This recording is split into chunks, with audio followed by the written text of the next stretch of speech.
Hi, my name is Dr. Todd Austin from Austin Family Chiropractic in Verdun, Illinois, and today I would like to talk to you about the importance of hamstring stretches. So when it comes to our patients and the general public being tight because they haven't stretched enough, the two areas that we find are the tightest on people are the neck and upper shoulders, like the upper trapezius here, and then the second would be the hamstrings. In this video, I'm explaining to you why we should be stretching the hamstrings, and then I'm going to have a couple videos I'm going to put together where I'm going to show you my different hamstring stretches that I teach my patients in the clinic. So first off, a lot of times I get patients that come into the office and as new patients with sacroiliac pain, which these are my sacroiliac joints right here. So a lot of times patients come in with sacroiliac pain, one side or both sides. They may have some sciatica associated with it or not. They may have generalized low back pain with it as well. But what happens is inevitably these people come in with sacroiliac pain. When I check their lumbar spine, low back range of motion, I have them bend over as if they're going to touch their toes. And a lot of times they are about 4, 5, 6, 7, 8 inches from actually being able to touch their toes. That tells me they have tight hamstrings. Some of these people, when I ask them questions, they say, well, I haven't been able to touch my toes for years, Dr. Todd.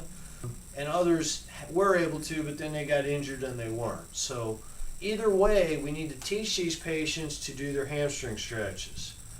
And ideally, we should be spending a good 5 minutes in the morning and a good 5 minutes in the evening, so a good 10 minutes a day, stretching out our hamstrings on a daily basis. So as a chiropractor, if you come to me with low back issues and sacroiliac issues, my goal is to help you get out of pain, but then my goal is also to teach you what you need to do throughout the rest of your lifetime to minimize episodes of that pain coming back. And one of those things, aside from coming to see your chiropractor on a regular basis about once a month for most people for maintenance, is to do these stretches twice a day that we're going to show you. So a little more on the hamstring. So these are the sacroiliac joints. So you can see they're just below the spine, the lumbar spine.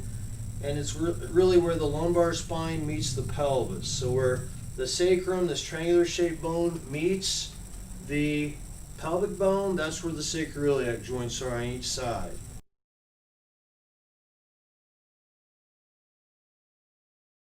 Now the hamstrings actually originate right here.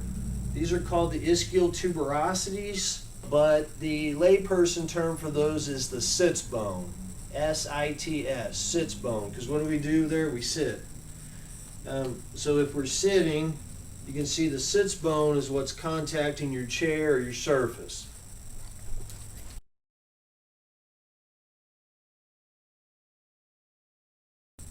If the hamstrings are tight, it's going to have some pull on the sits bones, which is going to influence our sacroiliac joints, which in turn is going to influence our general low back area, the glutes, the piriformis muscle, all of those things. That is why I'm going to shoot a couple videos to demonstrate and show you the hamstring stretches that I think you should be doing on a daily basis.